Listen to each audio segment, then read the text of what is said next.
Good morning, church.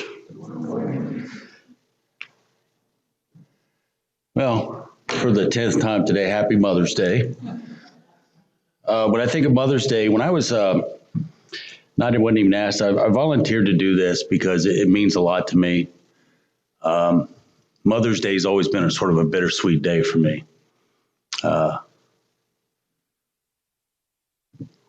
Um,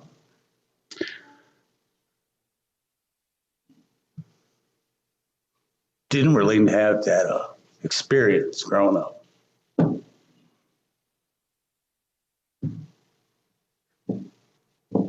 Sorry.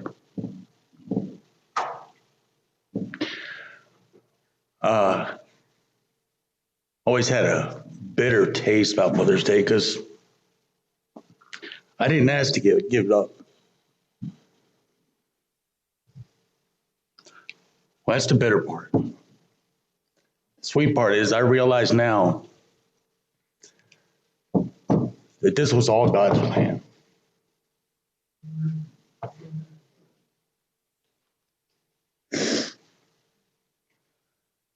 Excuse me. I wouldn't go to start like this. But seeing all the good mothers with me in here, and I don't think it's just about mothers. I think it's about women in general. The influence that they've had on the kids, the husbands, my wife. I think it should be Happy Women's Day. But my oldest son is a history buff, so I had done this for him. I wanted to, y'all like that? It's pretty neat. And so I did a lot with PowerPoint at True Green. So anyway, the history of Mother's Day, I wanted to look into it a little bit. And basically it came from a woman named Ann Jarvis, who before the Civil War started some clubs to teach mothers how to take care of kids. Despite what we think, we're not born with that ability. Sometimes we got to learn it or be taught how to take care of kids. But as before the Civil War, after Civil War, the country was still divided. You know, even the Civil War didn't settle that conflict, that problem. It just one side said they won, one side surrendered. But the country was still divided. So she started this, and in 1908, together with the financial backing of a store owner in Philadelphia, they organized the first official Mother's Day observance, 1908, in a Methodist church in West Virginia. Of all places, West Virginia. But hey, everything comes from somewhere. Anna fought for the recognition of this day to be a national holiday. By 1912, many Americans were celebrating the day. In 1914, her dream had come true, and President Wilson had taken notice and signed a bill making it a national holiday. When I was reading this, I realized how important mothers are, how important a woman is. She stepped up to teach other women. As the country was still divided, she also helped to keep that division, helped heal that division by bringing this to other mothers on how to take care of their kids. So I thought about it, and I wanted to do a little thing about how it seems sort of, you'll get the message at the end, but it seems sort of, I found some women in the Bible that suffered. And I'm sure most of you know these women. I did a lot of reading and realized one thing about all these women, and we'll get to that at the end. When I read about Hagar, never really read the story, heard the story, but never really read it. I didn't realize that, first of all, I knew she was a slave. She was they called her a handmaiden, I guess, a servant. But she was given to Abraham as Sarah to bear a wife. Now, we all know the story that God had told Sarah that she's going to bear the child. But she chose to go this route. There was some complications, some stuff there, but she was despised after she got conceived because, you know, here Sarah couldn't have one and she just had one right away with Abraham. She got a little bit of resentment there. So she was very mean to her, cruel to an extent, and it caused her to flee. Now imagine you're trying to get away from somebody that's basically abusing you. Then an angel of God comes and says, go back. Go back. And you're like, hey, well, you want me to go back to that abuse? I mean, but she did it. And then after Isaac's birth, Sarah wanted her sent away again. But she was rescued and told by God that she would have a great nation of Ishmael. I can't say his name. Ishmael would be the cause of a rise of a great nation. Let me see. I'm going to read a little bit from Genesis 16, 7 through 10. The angel of the Lord found her by a spring in the wilderness, the spring on the way to Shur. And he said, Hagar, servant of Sarah, why have you come from and where are you going? She said, I am fleeing my mistress Sarah. The angel of the Lord said to her, return to your mistress and submit to her. The angel of the Lord also said, I will surely multiply your offsprings, though they cannot be numbered for multitude. So this is going to lead to the what I'm saying at the end, if everybody could just follow along with me here. Hannah.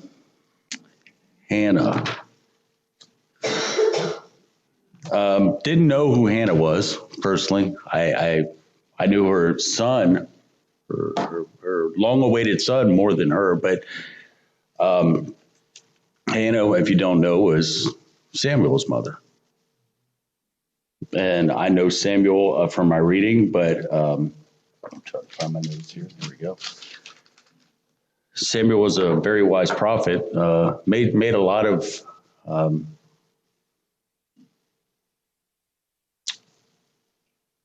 kings follow him, I guess would be the word.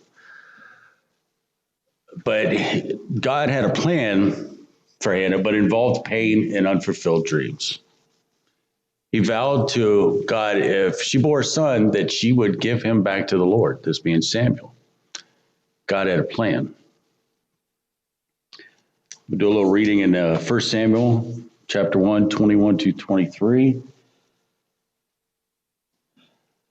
The man Elkanah and his house went up to the Lord, went up to offer to the Lord their yearly sacrifice and pay his vow. That was reading. But Hannah did not go up, for she said to her husband, as soon as the child is weaned, I will bring him, and so that he may appear in the presence of the Lord and dwell there forever. Elkanah, her husband, said to her, do what seems best to you. Wait till you have weaned him. Only then may the Lord establish his word. So the woman remained and nursed her son until she weaned him.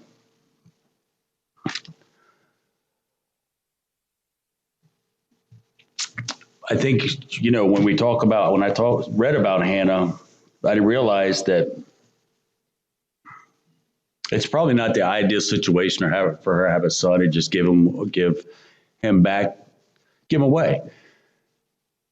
But I think that when she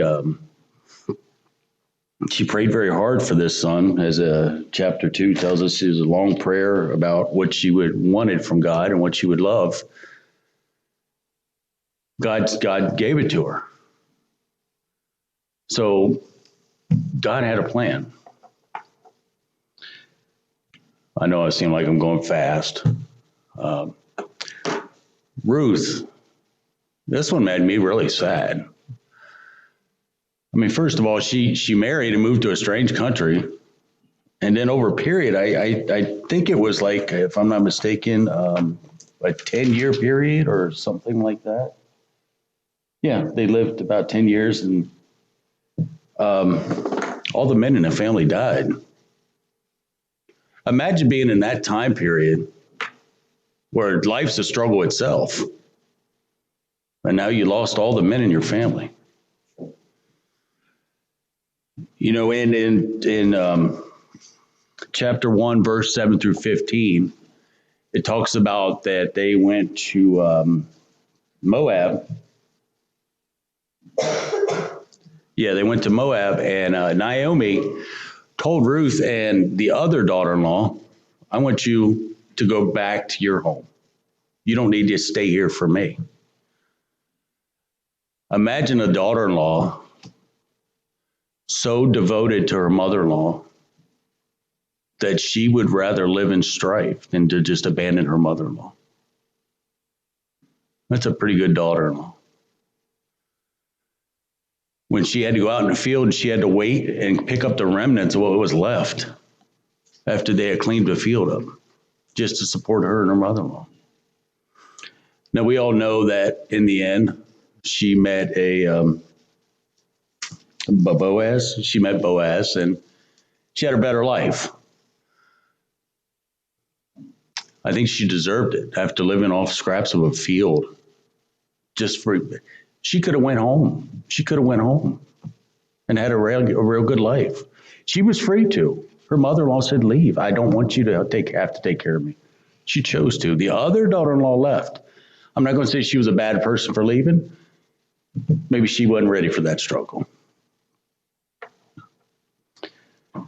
The next person, lady I have to talk about, woman I have to talk about is Esther. Now, this is a little different one. Esther didn't really have to struggle. She married into a good situation. But she also found that there was a plan to slaughter her people. Imagine that when you realize that you're put in a situation where you got to risk your own life to save the life of your people.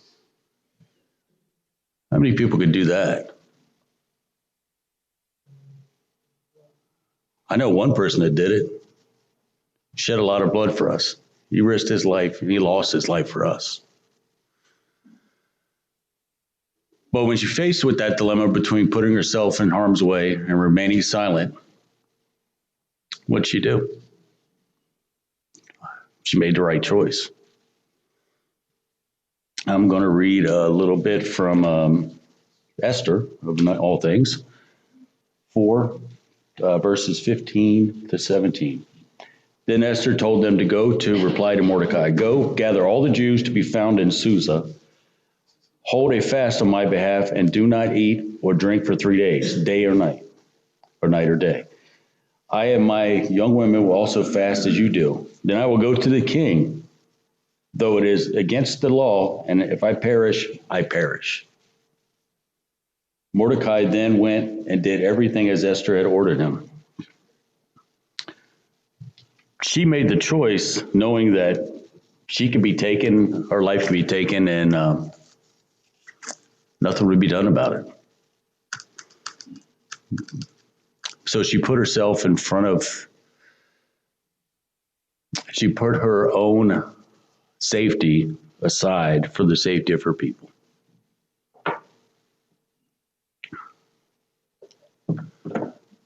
We all know this one.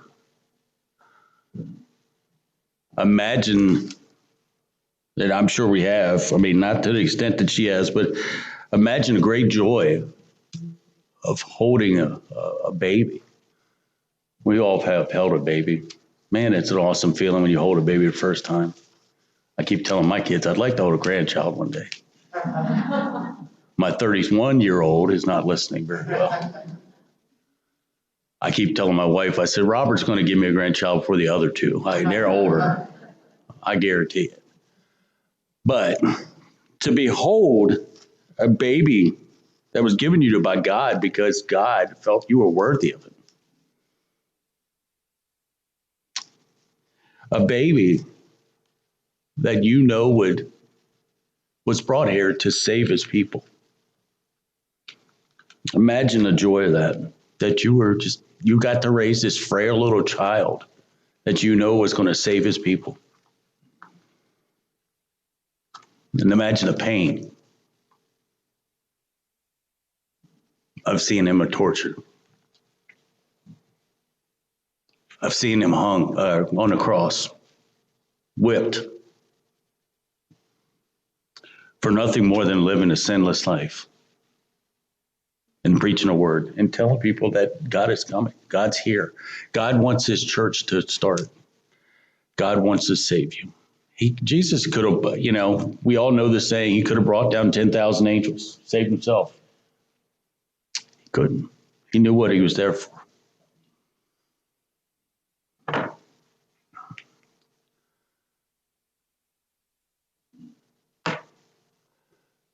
What does the plight of all these women have in common?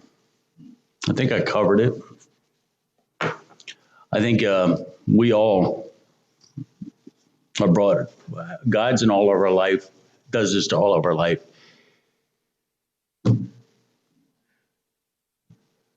They suffered because they knew it was God's plan.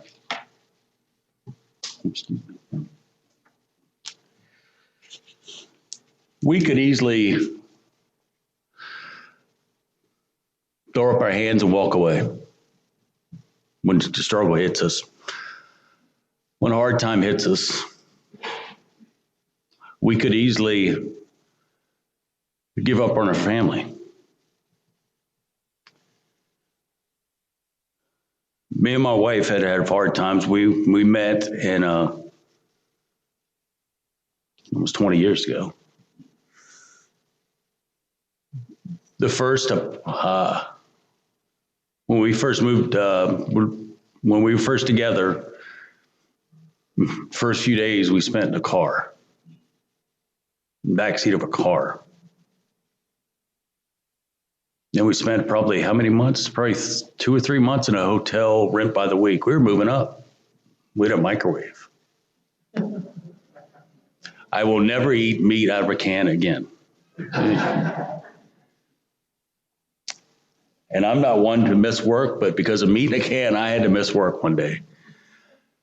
And we got our first apartment together. She would have been 7 months pregnant, maybe 6 months pregnant, right before Thanksgiving. Everything we had to eat was either out of a can.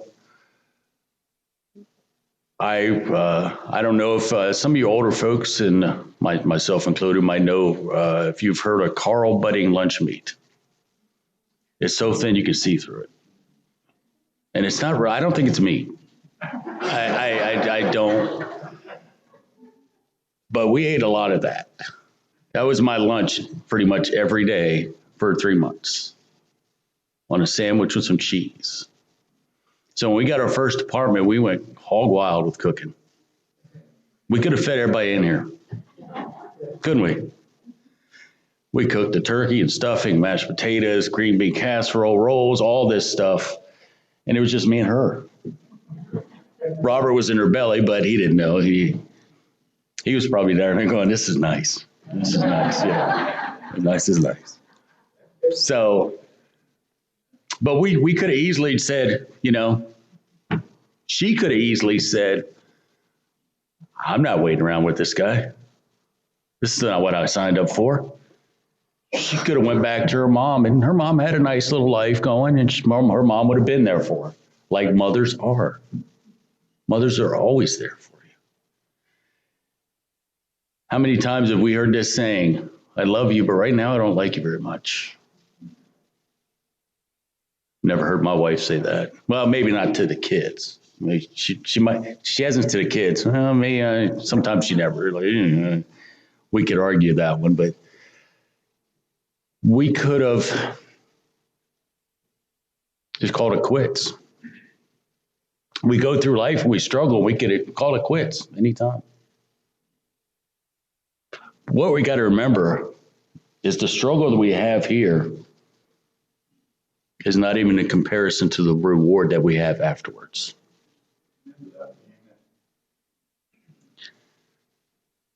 It's all God's plan. God has a plan for us. And it's not the same for everybody.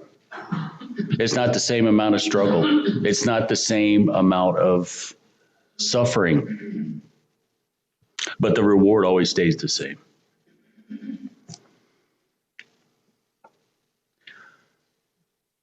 I went through, and let me get my notes on this. I'm sorry. In Titus, I know it's in Titus. I just forgot where it's at. I had a lot of notes. If I read this, y'all would be here till 12:30. Titus 2:3-5. God's purpose for every woman, every woman. Be godly in your behavior. Be truthful and kind in your speech. Be disciplined and self-controlled. Be devoted to your husband. Be devoted to your children. Be discreet and wise in your actions. Be chaste. I did look that up and I forgot what it. Clean. And pure inside and out. Be focused in your home. Be kind and good to all. And my favorite, being the teacher and encourager of all good things. I mean, if we're not a teacher, I see some children here. If we're not the right type of person, do you think they're going to be here in 10 years? If we're not the type of parents we need to be, do you think they're going to be here? I see too many families, mothers and fathers, that are more interested in being a friend to their kids. And there's nothing wrong with being a friend, but it's not your primary goal. God did not say to you, I'm giving you this child so you can be friends with him. He said, I'm giving you this child so you can raise him in my name. Amen.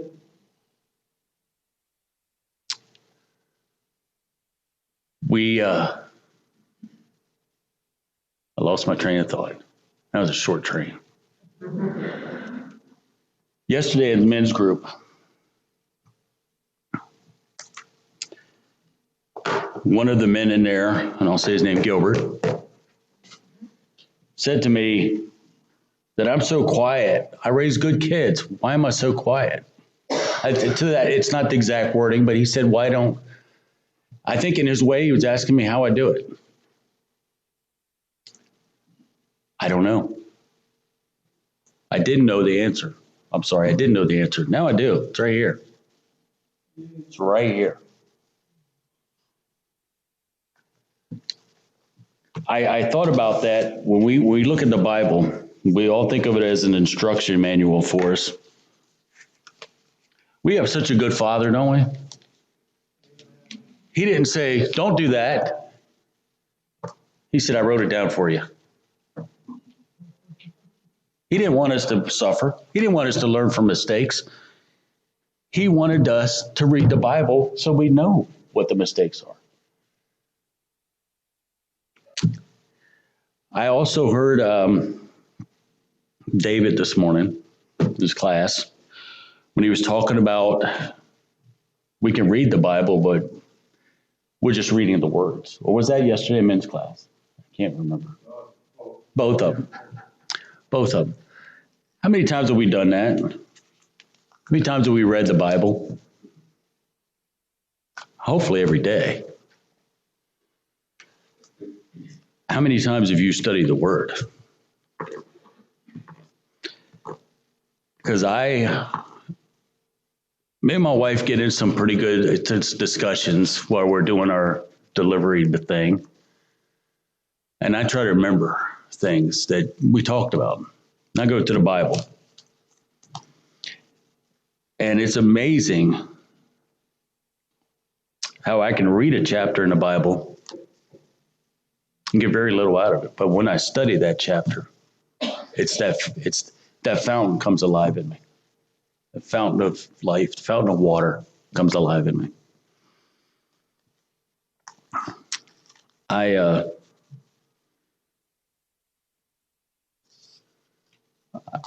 It's hard to put in words sometimes how I feel about this book.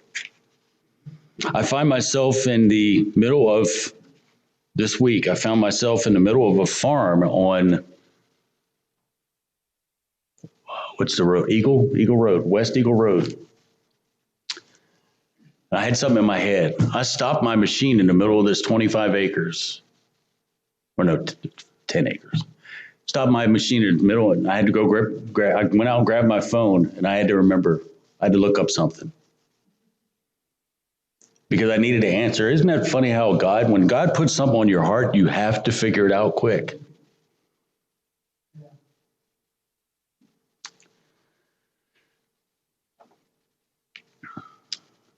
Oh, it's not me. I'm not doing that. Well, let me, a couple more things. I had a couple verses I want to read. I like this one. She speaks with wisdom and teaches with kindness. This is Proverbs 31, 25, 26.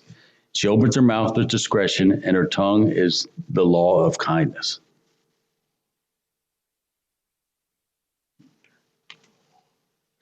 You know, I could get, my kids could tell you this, I can get a little mad once in a while. I let the anger get the best of me once in a while.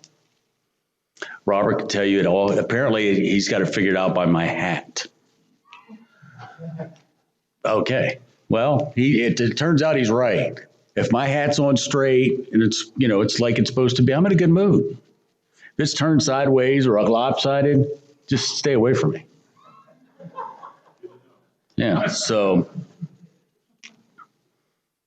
and I make an effort now to always straighten my hat. Maybe it's subconscious. Like I can't be mad. I mean, my hat's straight, so I can't do this bad thing no more. So,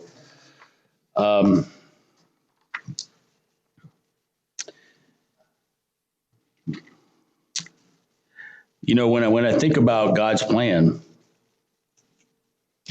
I thought about this a couple of days ago. I was watching a sort of a silly movie, and I was thinking about the Garden of Eden with Adam and Eve. God knows every step we're going to make, every choice we're going to make. I don't know if he gives us free will, but I'd like to believe that he knows where we're going with it. When he put that apple, that tree in the garden and said, there's one rule. Don't eat of that fruit. Don't you think he already knew they were going to do it? Just hardly like that kid we were talking about. Don't touch that. Don't you touch that. Where temptation can get the better of us sometimes. But in Jeremiah 1:5, this sort of shows me that he knows us before we're even here. Before I formed you in the womb, I knew you. And before you were born, I consecrated you. I appointed you a prophet to the nations. He knows every one of us before we're even here. He knows our plan. It's already written. Well, that's about it. I'm not real good at the invitation. I haven't got that part down quite yet. But I will say, if you feel like you're falling short of God's plan today, if you feel like that you need some help, some prayers, I do invite you to come up front and accept some prayers for you. And we will, as Jay will lead us in the song of right here. Thank you.